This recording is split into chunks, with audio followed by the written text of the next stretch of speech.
Hello बच्चों, कैसे हैं आप सब का फिर से स्वागत है आपके सब अपने यूट्यूब चैनल अमर्श एकेडमी पे। सभी अच्छे होंगे और सभी बच्चे अपनी अपनी तैयारी में भी लगे होंगे। आज के लेक्चर में हम लोग बहुत ही इंपॉर्टेंट चीज, बहुत ही इंटरेस्टिंग चीज सीखने वाले हैं। क्लास 9th की एनसीईआरटी बुक का या class 9th UP board syllabus जो आपका है मैथमेटिक्स का, उसका फर्स्ट चैप्टर हम लोग पढ़ रहे हैं। और फर्स्ट चैप्टर में एक एक्सरसाइज हम लोगों ने कंप्लीट कर ली थी पिछले लेक्चर में। आज हम लोग सेकंड एक्सरसाइज पे आएंगे और यहाँ पर हम लोग संख्या रेखा के बारे में बात करने वाले हैं। जैसे पिछले लेक्चर में हमने यही बात बताई थी कि संख्या रेखा पर किस प्रकार के संख्याएं होती हैं, किस प्रकार की संख्याएं होती हैं, कौन कौन सी संख्याएं होती हैं, किस टाइप की संख्याएं होती हैं, इन सब चीजों के बारे में डिस्कशन किया गया था। इस क्लास में हम लोग उसी डिस्कशन को आगे बढ़ाते हुए थोड़ा और इम्पोर्टेंट चीज आपके लिए लेकर आए हैं। जो भी बच्चे अगर कंपटीशन लेवल की तैयारी कर रहे हैं तो उनके लिए भी ये इम्पोर्टेंट मतलब है। और आप लोग जो अभी 9th क्लास में मैथमेटिक्स पढ़ रहे हैं, 9th क्लास में जो बच्चे मैथमेटिक्स पढ़ रहे हैं, ये सब भी इस चीज को बहुत ही अच्छे से ध्यान से पढ़ ले, क्योंकि ये चीजें ऐसी है जो हमेशा आपके पीछे रहेंगी, हमेशा आपके पीछे रहेंगी। कभी भी किसी भी एग्जाम की तैयारी करने जाएंगे, वहां पे नंबर सिस्टम पहला चैप्टर आपको मिलेगा ही मिलेगा। तो इसलिए जो बेसिक चीजें हैं, जैसे नेचुरल नंबर क्या होते हैं और होल नंबर क्या होता है, इंटीजर क्या होता है, प्राइम नंबर क्या होते हैं, मतलब अभाज्य संख्याएं क्या होती हैं, इन सब चीजों के बारे में तो हमेशा आपके दिमाग में रहना ही चाहिए।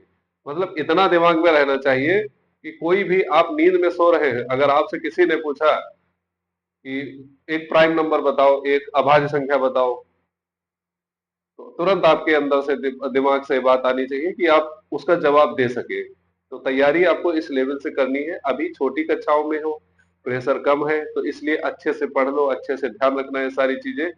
और फिर हम लोग आराम से धीरे धीरे अच्छे से हर एक चीज को यहाँ पे तैयार ही कर रहे हैं। तो बच्चों, आज का जो टॉपिक है हमारा, वो एक्सरसाइज या प्रश्नावली 1.2 है। और इसमें हम लोग पढ़ने वाले हैं अपरिमेय या इर्रेशनल नंबर के बारे में, अपरिमेय संख्या या इर्रेशनल नंबर के बारे में। तो आज का लेक्चर हम लोग शुरू करते हैं यहाँ से। तो एक बात हमें बताइएगा, जैसे हम लोगों ने पिछली क्लास में पढ़ा था कि बहुत सारी संख्याएं हम लोगों ने पढ़ी थी जिनको संख्या रेखा पे दर्शाया गया था, और हमने बताया भी था किसी भी नंबर को संख्या रेखा पर किस प्रकार दर्शाते हैं। हर एक संख्या रेखा को, किसी भी हर एक नंबर को संख्या रेखा पे दिखाया जा सकता है। ये सब हम लोगों ने थोड़ा थोड़ा पढ़ा था, और जो चीजें बची है वो आगे हम पढ़ेंगे। तो उन सभी संख्याओं को हम लोग परिमेय संख्याएं कहते थे। उन सभी संख्याओं को अभी तक जो हम पढ़े हैं परिमेय संख्या पढ़े हैं। अच्छा, आपने बचपन से सुन रखा था, कक्षा 6 में, 7 में, 8 में यही सुन रखा था, परिमेय संख्या, परिमेय संख्या, परिमेय संख्या। लेकिन अब यहाँ पे एक नई संख्या आएगी जिसका नाम होगा अपरिमेय संख्या। तो अपरिमेय संख्या क्या होती है? जैसे आप लोगों ने पहले पढ़ रखा है कि कोई भी संख्या जो p बटे q के रूप में लिखी जा सकती है, जहां पर q नॉट इक्वल टू 0 है, ये सभी की सभी संख्याएं क्या होती है? परिमेय संख्याएं होती है। ये परिभाषा आप लोगों को रटा दी गई है, एकदम दिमाग में बैठा दी गई है कि वो सभी संख्याएं जो p बटे q के रूप में लिखी जा सकती है, वो सब की सब क्या है? परिमेय संख्याएं हैं। या आपसे कोई परिमेय संख्या की डिफिनेशन पूछता है तो आप तुरंत जवाब देते हैं कि जो संख्याएं p बटे q के रूप में लिख सकते हैं वो परिमेय संख्या कहते हैं। अच्छा, एक शब्द आता है कि जो संख्याएं p बटे q के रूप में लिख सकते हैं, और जो नहीं लिख सकते हैं वो क्या होगी? जिन संख्याओं को p बटे q के रूप में नहीं लिखा जा सकता है, उन संख्याओं को क्या कहते हैं? मेरे प्यारे बच्चों, उन संख्याओं को ही अपरिमेय संख्या कहते हैं। उन संख्याओं को ही अपरिमेय संख्या कहते हैं जिन संख्याओं को हम p बटे q के रूप में नहीं लिख सकते हैं। अब बात आती है, क्या ये अपरिमेय संख्या इस संख्या रेखा पर स्थित होती है? जैसे हम लोगों ने संख्या रेखा के बारे में पढ़ा था, 3/4, 5/6, इन सभी संख्याओं को संख्या रेखा पे दर्शाना सीखा था। तो अब सवाल आता है, ये तो परिमेय संख्याएं थी, ये सब p बटे q के रूप में लिखी जा सकती है। अब प्रश्न उठता है कि क्या अपरिमेय संख्याओं को भी इस संख्या रेखा पे दर्शा सकते हैं? तो इसका जवाब होगा हाँ, अपरिमेय संख्याओं को भी संख्या रेखा पे दर्शा सकते हैं। इसके बारे में हम लोग थोड़ा और डिटेल में आगे चर्चा करेंगे। अभी फिलहाल हम लोग अपरिमेय संख्याओं की बेसिक डेफिनेशन लिख लेते हैं। एक संख्या s, कोई संख्या है s, अपरिमेय संख्या होगी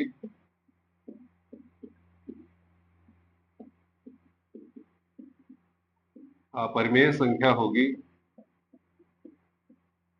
यदि उसे p बटे q,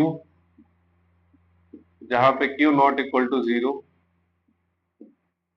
के रूप में नहीं लिखा जा सकता, के रूप में नहीं लिखा जा सकता है, नहीं लिखा जा सकता है।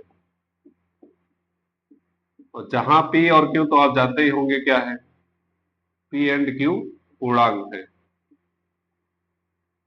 और q जीरो के बराबर नहीं है। q कभी जीरो के बराबर नहीं होता, डिनोमिनेटर में q आता है, इसलिए q को कभी जीरो के बराबर हम लोग नहीं कंसीडर करते हैं। परिभाषा क्या बनी यहाँ पे बच्चों, ध्यान से सुनिएगा कि एक संख्या s, कोई भी एक संख्या s है, वो अपरिमेय संख्या होगी यदि उसे p बटे q के रूप में नहीं लिखा जा सकता है। तो बहुत सारी संख्याएं ऐसी भी होती हैं जिनको p बटे q के रूप में नहीं लिख सकते। अब आप पूछेंगे सर ऐसी कौन सी संख्या है जो p बटे q के रूप में नहीं लिख सकते? अभी तक तो सारी संख्याएं हम लोग p बटे q के रूप में ही पढ़ रहे थे। तो इसका एक एग्जाम्पल, सबसे पहले जो परिमेय संख्या खोजी गई थी वो थी अंडर रूट 2। बहुत समय 400वीं सदी की बात हो रही, ईसा पूर्व, ठीक है। इस समय जो हमारे पास एक गणितज्ञ का नाम आप लोगों ने सुन रखा होगा, पाइथागोरस। पाइथागोरस एक बहुत ही बड़े गणितज्ञ रहे हैं, इनका नाम आप लोगों ने सुन रखा होगा मैथ की क्लास में ही। पाइथागोरस के कुछ शिष्य थे, चेले थे, उन लोगों ने सबसे पहले अपरिमेय संख्याओं की संकल्पना दी कि इस तरह की भी संख्याएं होती हैं जिनको हम लोग p बटे q के रूप में नहीं लिख सकते। अच्छा, इन अभी आप थोड़ा थोड़ा मतलब तसल्ली रखिए, आप खुद देखेंगे कि हाँ ऐसी संख्याएं होती हैं जिनको हम लोग p बटे q के रूप में नहीं कन्वर्ट कर सकते। इसके बाद जब हम लोग परिमेय संख्याओं का दशमलव प्रसार सीखेंगे तो वहां पे आपको भी क्लियर हो जाएगा कि हाँ ऐसी संख्याएं होती हैं। फिलहाल इन्होंने जो पहली परिमेय संख्या खोजी उसका वो संख्या थी अंडर रूट 2। अंडर रूट 2 एक अपरिमेय संख्या है। फिर बाद में और रिसर्च हुई तो और इसके एग्जाम्पल मिले, पता चला under root 3, under root 5, under root 6, under root 7, इस तरह की पाई, ये सब के सब अपरिमेय संख्याएं थी। ये सब के सब क्या थी? अपरिमेय संख्याएं थी। तो इस प्रकार से अपरिमेय संख्याओं की खोज होती है, इसका इतिहास भी रहा है। धीरे धीरे आगे बढ़ के आगे समय बढ़ता गया और अपरिमेय संख्याओं का जो थ्योरी है वो और अच्छी होती गई। इसके बाद हम लोग सीखेंगे कि किसी भी संख्या को अपरिमेय संख्या है तो पहचानेंगे कैसे। कोई भी संख्या अगर अपरिमेय संख्या है तो उसको हम पहचानेंगे कैसे, तो थोड़ा सा हम आपको बताते हैं डिटेल कि किसी भी संख्या को अपरिमेय संख्या क्या कहते हैं, क्यों, कब कहेंगे। एक वाक्य है, शब्द है, एक चीज है यहाँ पे, इसको आप थोड़ा समझिएगा। पूर्ण वर्ग संख्या आप लोगों ने सुन रखा होगा, पूर्ण वर्ग संख्या, परफेक्ट स्क्वायर नंबर बोलते हैं इसको, परफेक्ट स्क्वायर। जो लोग नहीं सुने हैं तो वो ध्यान से सुन लें, इसको याद भी रखें, बहुत ही जरूरी चीज है। 9th में भी आगे आपको कई बार ऐसा देखने को मिलेगा, परफेक्ट स्क्वायर या पूर्ण वर्ग संख्या। तो कुछ नहीं होता है, बहुत ही साधारण सी संख्या होती है। कह सकते हैं कि जिन संख्याओं का वर्गमूल, या लिख भी सकते हैं कि जिन संख्याओं का वर्गमूल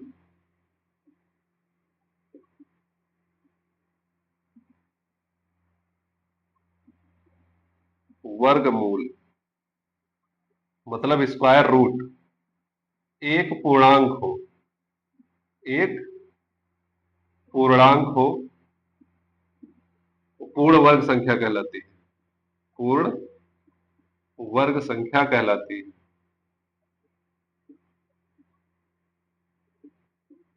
ठीक। जिन संख्याओं का वर्गमूल एक पूर्णांक हो पूर्ण वर्ग संख्या कहलाती है। जैसे अंडर रूट 4, इसका वर्गमूल करेंगे तो 2 आएगा। 2 क्या है? एक पूर्णांक है। ये क्या है? एक पूर्णांक है। अंडर रूट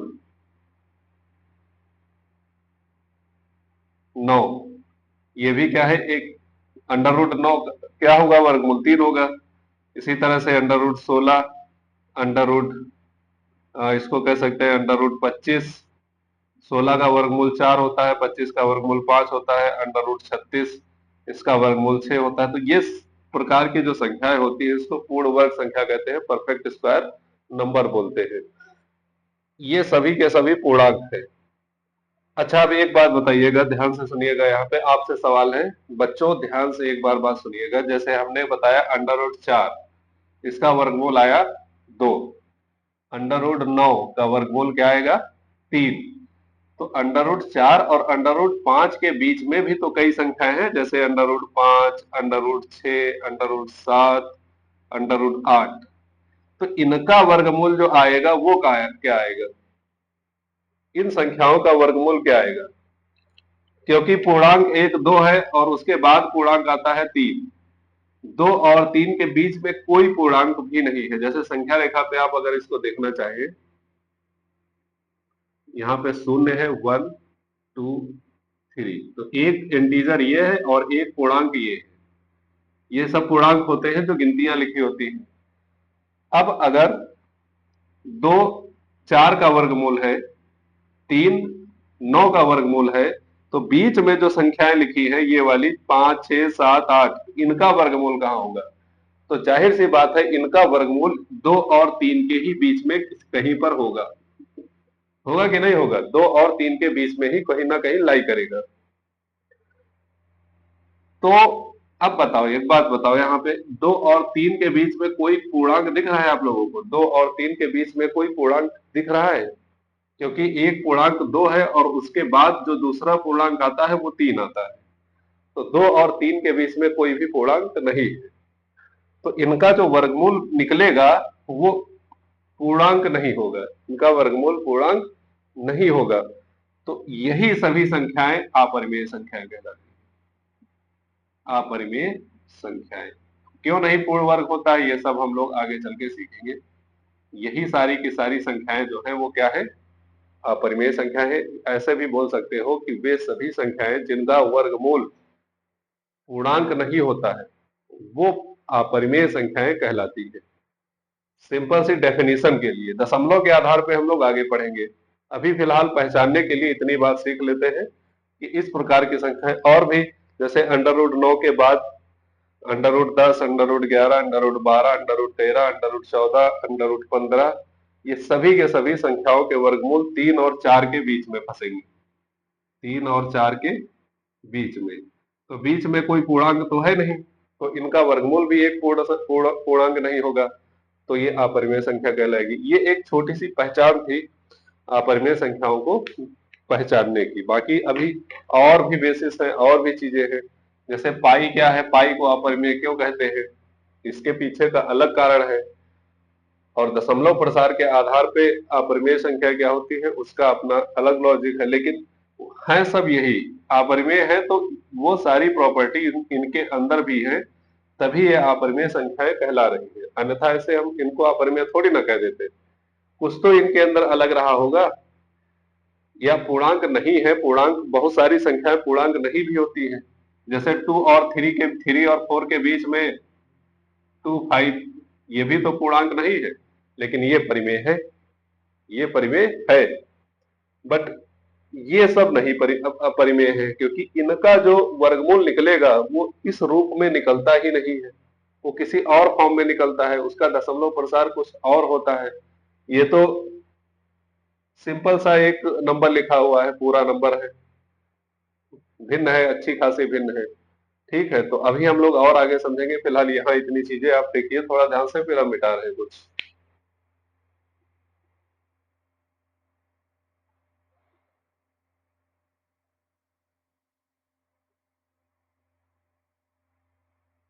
ठीक है, समझ गए होंगे आप लोग।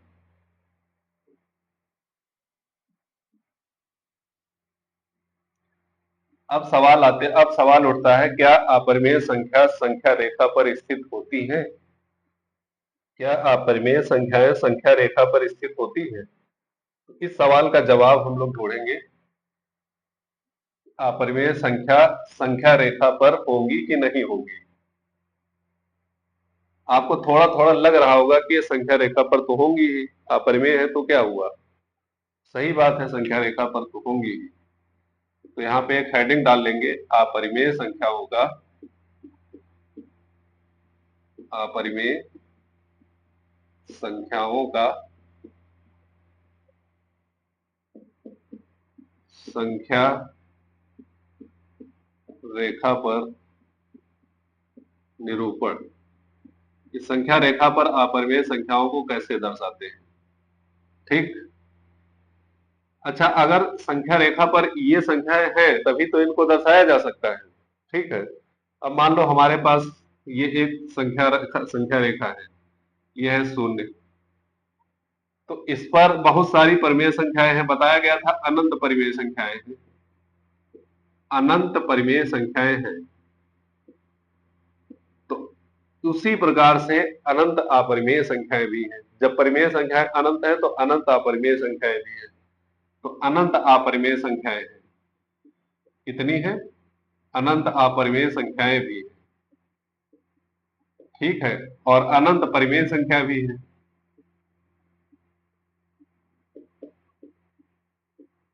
तो ध्यान रखिएगा, पूछा जा सकता है अगर कभी कि क्या संख्या रेखा पर परिमेय संख्याओं की संख्या निश्चित है, अपरिमेय संख्याओं की संख्या निश्चित है? नहीं, अपरिमेय संख्याएं अनंत है। अब कहाँ पे होंगी? तो यही बीच में कहीं ना कहीं होंगी। वैसे हम लोगों ने परिमेय संख्याएं पढ़ी है, तो परिमेय संख्याएं भी पूरे संख्या रेखा पर बहुत सारी परिमेय संख्याएं हैं।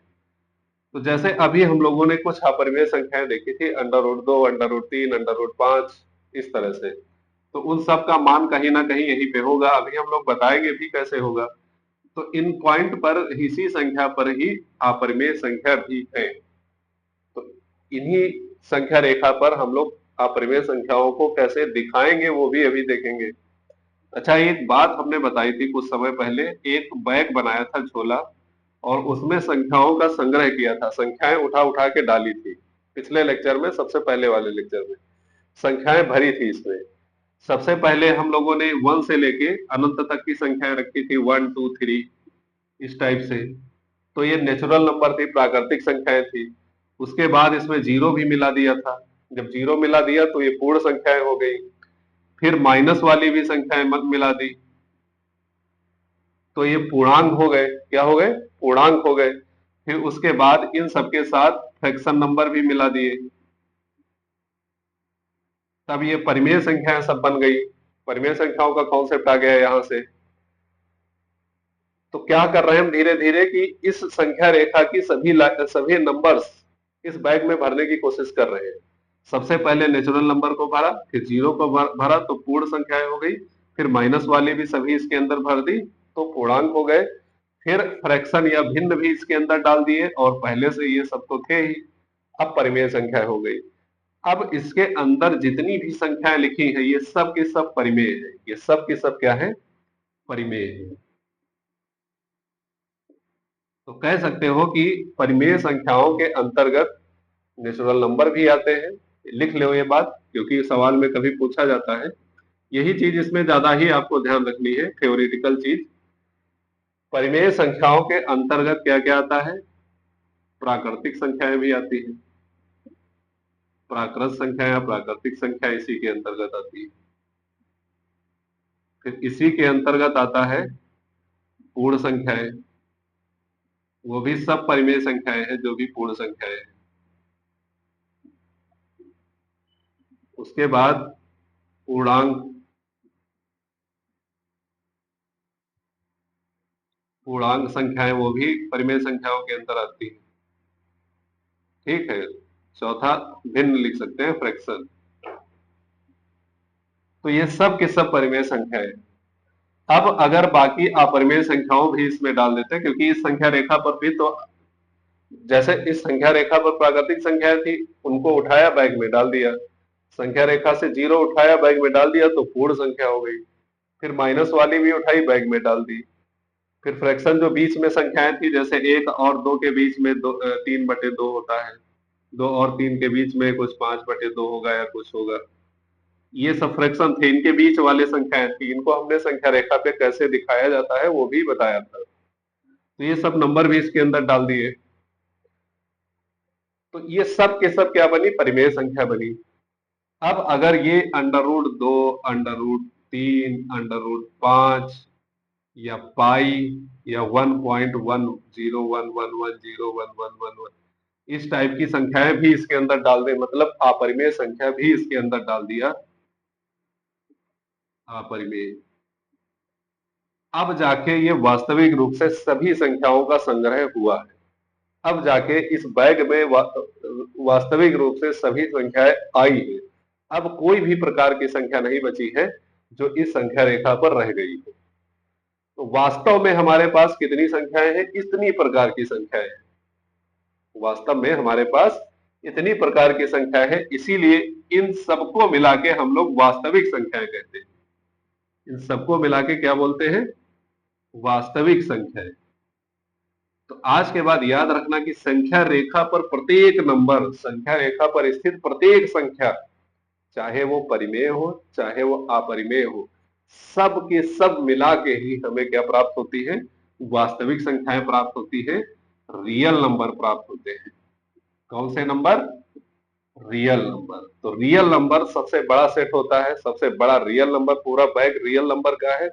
उस बैग में से अगर अंडर वाली निकालोगे तो अपरिमेय संख्या निकलेंगी, 1 से लेके अनंत तक निकालोगे तो प्राकृतिक संख्याएं निकलेंगी, 0 से अनंत तक निकालोगे तो पूर्ण संख्याएं निकलेंगी, माइनस से लेके प्लस तक सभी संख्याएं निकालोगे तो पूर्णांक निकलेंगे, और फ्रैक्शन वाले नंबर्स और बाकी सभी संख्याएं निकालेंगे तो परिमेय संख्या निकलेंगी, रूट वाली निकालेंगे तो अपरिमेय संख्या निकलेंगी। इन सब को मिला के सामूहिक रूप से हम किस नाम से जानते हैं, रियल नंबर के नाम से जानते हैं। और रियल नंबर की ज्यादा जानकारी आपको क्लास 10th में मिलेगी। जब आप अगली साल क्लास 10th का पहला चैप्टर पढ़ेंगे तो वहां पे पढ़ेंगे कि रियल नंबर, वास्तविक संख्याएं के बारे में और सारी चीजें। ठीक है, तो उम्मीद है कि ये बात आपको अच्छे से समझ में आई होगी। वास्तविक संख्याएं भी पता चल गई, वास्तविक संख्याओं के अंतर्गत ही परिमेय और अपरिमेय आते हैं। अपरिमेय संख्याएं रूट के टाइप की होती हैं जो परफेक्ट स्क्वायर नहीं होती हैं, और परिमेय संख्याएं बाकी सभी प्रकार की संख्याएं जो है वो सब की सब परिमेय संख्या है। इसको मिटा दें, कोई दिक्कत किसी को, समझ में आ गया होगा कॉन्सेप्ट क्या है। अब हम लोग सीखेंगे कि कोई भी संख्या हमें दी है, अपरिमेय संख्या, उसको नंबर लाइन पे या संख्या रेखा पे कैसे दिखाएंगे। तो सबसे पहला जो नंबर हमारे पास प्राप्त हुआ था वो था √2। √2 को संख्या रेखा पे हमें दर्शाना है। ये संख्या रेखा बनी हुई है, यहाँ पे 0 लिखा है, ये 1 2 3 4, ये -1 -2। ठीक, इस संख्या रेखा पे हमें बताना है √2 कहाँ है। तो इसका एक कॉन्सेप्ट होता है, वो कॉन्सेप्ट आप समझ लेंगे तो कई सभी संख्याओं को आराम से दिखा लेंगे। कॉन्सेप्ट ये है कि सबसे पहले हम लोग क्या करते हैं, √2 को इस पे दर्शाने के लिए कुछ अपनी तरफ से चीजें मानते हैं, रचना करते हैं। इसमें क्या रचना करते हैं कि 0 से 1 1 यूनिट की डिस्टेंस है, 0 से 1 तक 1 यूनिट की डिस्टेंस है। कितने यूनिट की है, 1 यूनिट की। अब 1 पे हम लोग 1 यूनिट का लंब डालते हैं, 1 यूनिट का क्या डालते हैं, लंब। जितना ये डिस्टेंस था उतना ही इस पे एक लंब डाल दिया। जितनी लंबाई 0 से लेके 1 तक थी उतनी ही लंबाई का एक इस पे लंब खींच दिया। अब ये जो पॉइंट मिला है हमें, उसको 0 से मिला दिया। उसको क्या किया, 0 से मिला दिया। अब यहाँ पे हमें एक राइट एंगल ट्रायंगल या समकोण त्रिभुज बनता हुआ दिख रहा है, जिसका ये आधार है, ये लंब है और ये कर्ण है। ठीक है, समकोण त्रिभुज 90 डिग्री यहाँ पे बन रहा है तो ये समकोण त्रिभुज है। आधार और लंब, हमें आधार की लंबाई पता है 1 यूनिट, लंब की लंबाई पता है 1 यूनिट। कर्ण की लंबाई अगर हम निकालेंगे तो पाइथागोरस लगाएंगे तो कर्ण स्क्वायर बराबर बच्चों होता है आधार स्क्वायर प्लस लंब स्क्वायर। ठीक, कर्ण स्क्वायर बराबर क्या होता है, आधार स्क्वायर प्लस लंब स्क्वायर। तो कर्ण का स्क्वायर ही हमें पता करना है। तो आधार है एक, तो एक का स्क्वायर, लंब है एक, तो एक का स्क्वायर, तो 1 प्लस 1 बराबर हो जाएगा 2। तो के स्क्वायर बराबर आएगा हमारे पास 2। बच्चों इधर से स्क्वायर जब हम लोग हटाते हैं तो सामने वाली संख्या पे अंडर रूट लगा देते हैं। जब भी कभी इधर से स्क्वायर हटाएंगे लेफ्ट साइड से या राइट साइड से, सामने वाले नंबर पे अंडर रूट लगा देते हैं। तो के का मान हमारे पास या कर्ण का मान क्या मिल गया, √2। कर्ण का मान बच्चों क्या मिल गया, √2। तो इसका मतलब क्या हुआ कि O से लेके ये P तक की दूरी जो है वो क्या है, √2 लंबाई की। इसकी लंबाई क्या है, √2। ये पॉइंट मान लेते हैं O, सॉरी कुछ और मान लेते हैं, M मान लेते हैं, ये वाला पॉइंट M। अब √2 लंबाई हमें मिल गई। इस पे √2 लंबाई लाने में कोई मेहनत करनी पड़ी, कुछ नहीं, पाइथागोरस लगाया, √2 आ गया बहुत आराम से। √2 है बहुत खतरनाक, समझ लीजिए। अभी हम बताएंगे अपरिमेय संख्याओं का कॉन्सेप्ट जब आपके सामने आएगा तो खुद सोचेंगे कि √2 का मान कितना बड़ा है या क्या है, कैसे। अब करेंगे क्या, प्रकार लेंगे। हमारे पास प्रकार होता है, प्रकार को O पे रखेंगे और उसमें P तक की डिस्टेंस लेंगे।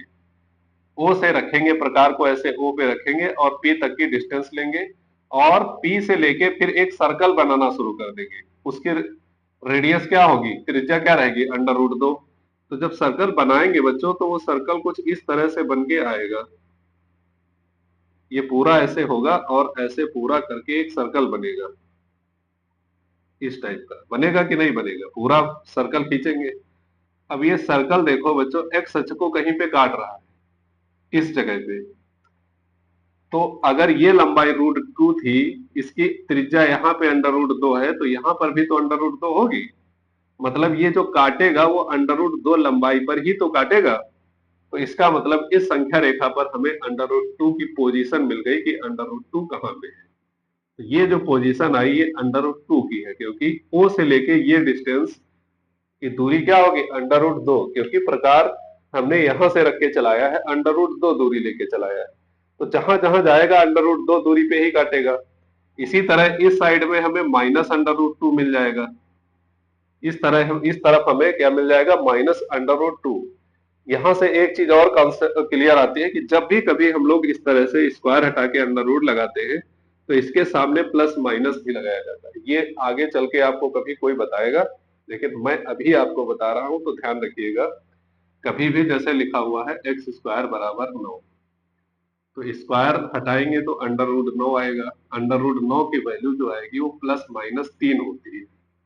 क्या होती है, +-3। कभी भी अंडर रूट की वैल्यू निकालो तो हमेशा +-3 लिखो, प्लस माइनस लगा के ही लिखो। क्यों, क्योंकि यहाँ देखिए ना, जब हमने √2 को संख्या रेखा पे दिखाने की कोशिश की तो हमें प्लस का अंडर रूट तो मिला ही मिला, साथ में माइनस का भी √2 मिल गया।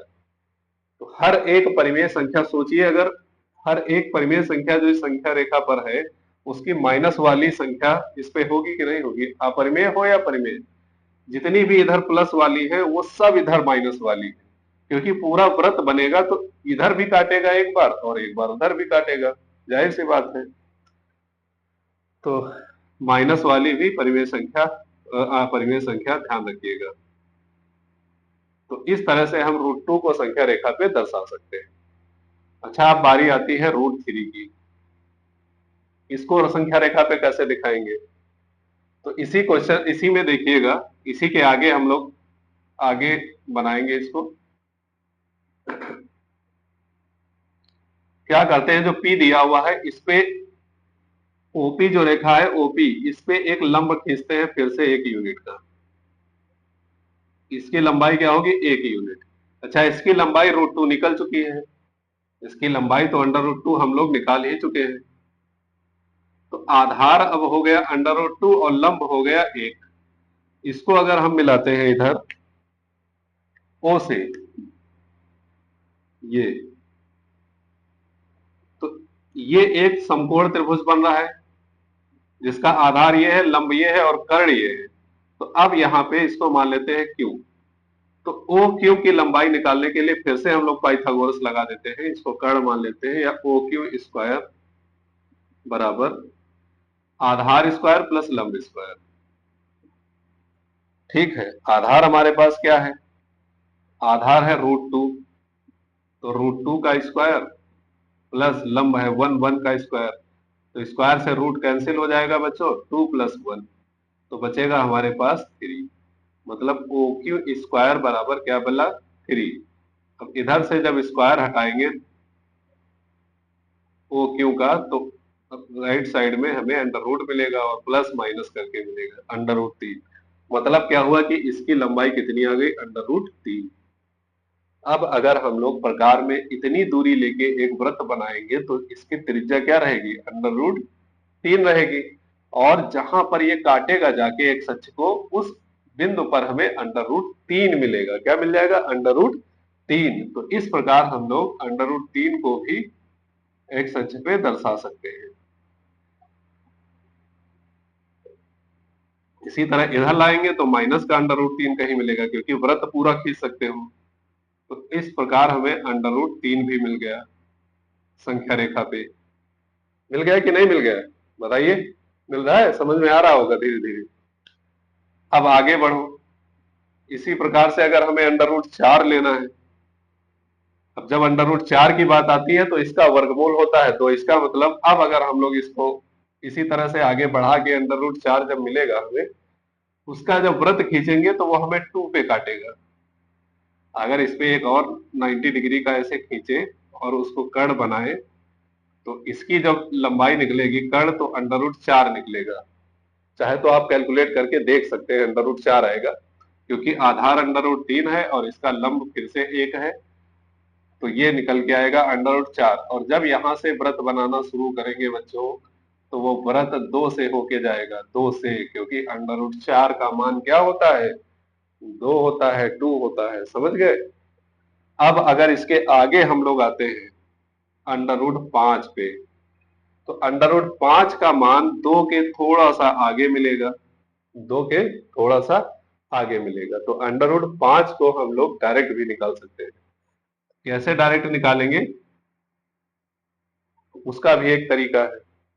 फिलहाल इतनी बात आपके समझ में आई होगी या नहीं आई है, अब इस पे आप थोड़ा विचार करिए, सोचिए समझिए कैसे किया गया है। समझ में नहीं आता है तो एक बार वीडियो को पीछे करिए, फिर से देखिए, क्योंकि इतना समझना बहुत ही ज्यादा जरूरी है।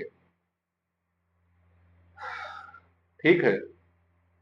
अंडर रूट 5 को अगर बनाना है तो हम लोग आसानी से बना सकते हैं। इसके ऊपर फिर से एक यूनिट का लाइन खींचो 90 डिग्री पे, तो ये एक यूनिट, ये अंडर रूट 4, और ये जो बन के आएगा ये अंडर रूट 5 मिलेगा। इसको जब पूरा बनाएंगे ऐसे, तो जहां पे काटेगा जाके वो अंडर रूट 5 होगा। ठीक। अब डायरेक्ट भी इसको बना सकते हैं, जैसे संख्या रेखा है, यहाँ पे 0 है, 1 है, 2 है, 3 है। अंडर रूट 5, अब कौन सा त्रिभुज यहाँ पे ले जो अंडर रूट 5 मिले, तो यहाँ देखिए क्या क्या मिला है। अगर हमें अंडर, हाँ थोड़ा सा एक कॉन्सेप्ट देखिएगा, एक पैटर्न हम आपको दिखाना चाहते हैं बच्चों, ध्यान से सुनिएगा कि अगर ये अंडर रूट 5 हमें चाहिए होता है, तो इसका आधार अंडर रूट 4 होना चाहिए और कर्ण क्या होना चाहिए, लंब क्या होना चाहिए, 1। ठीक। अब हमें अगर अंडर रूट 4 की जरूरत थी, तो आधार क्या लेना पड़ा था, अंडर रूट 3, तब हमें जाके अंडर रूट 4 मिला था और लंब 1 ही रहेगा। जब हमें अंडर रूट 3 की जरूरत थी तो आधार क्या लेना पड़ा, अंडर रूट 2, और जब हमें अंडर रूट 2 की जरूरत थी तो आधार हमें लेना पड़ा था अंडर रूट 1। तो कभी भी अगर हमें इस प्रकार का त्रिभुज मिले और हमें यहाँ पे अंडर रूट M की जरूरत है, कोई संख्या मान लो अंडर रूट X की जरूरत है, तो हमें आधार इसका एक कम लेना पड़ेगा और ये 1 लेना पड़ेगा। ठीक, देखो ना, यहाँ अगर हमें 5 चाहिए तो 4 की जरूरत पड़ेगी आधार, 4 चाहिए तो आधार में 3 की जरूरत पड़ेगी, 3 चाहिए अगर अंडर रूट में तो आधार √2 होना चाहिए, मतलब एक कम। लंब तो सेम है सब में, लेकिन आधार कर्ण से एक कम, अंडर रूट के अंदर की बात हो रही है। 5 है तो 4, 4 है तो 3, 3 है तो 2, 2 है तो 1, तो अगर ये x है तो x-1। अब हमें डायरेक्ट अगर कोई पूछते कि अंडर रूट 17 की वैल्यू बताओ, तो हम जो आधार लेंगे वो अंडर रूट क्या लेंगे, अगर आधार लेंगे तो हमें एक ऐसा त्रिभुज की जरूरत पड़ेगी जिसका आधार, जैसे कर्ण 17 निकालना है, कर्ण 17 निकालना है तो आधार कितनी जरूरत पड़ेगी, 16 की जरूरत पड़ेगी, ये 1, 16 का मतलब 4, तो संख्या रेखा पे कहाँ मिलेगा 4, तो पहले हम 0 से लेके 4 तक यूनिट लेंगे, 4 तक ये, क्योंकि ये पूरा है √16, फिर इस पे एक यूनिट उठाएंगे ऊपर और फिर इसको मिलाएंगे, कर्ण बनेगा, कर्ण निकालेंगे तो √17 मिलेगा, फिर प्रकार में इतनी दूरी लेके और इसको नीचे की ओर गिरा देंगे, तो संख्या रेखा पे जहां पे काटने लगेगा वही होगा √17। तो इस प्रकार से बड़े बड़े क्वेश्चंस को भी हम लोग संख्या रेखा पे आसानी से दिखा सकते हैं। एक्सरसाइज करेंगे, उसमें कुछ क्वेश्चंस होंगे तो उनको हम करके दिखाएंगे। फिलहाल इतनी बात आप देखिए, समझिए, अगर थोड़ा सा भी डाउट हो तो इसको एक बार रिपीट करके देखिएगा, 100% चीजें आपके समझ में आ जाएगी। ठीक है, इसको नोट करिए, फिर हम लोग आगे बढ़ते हैं।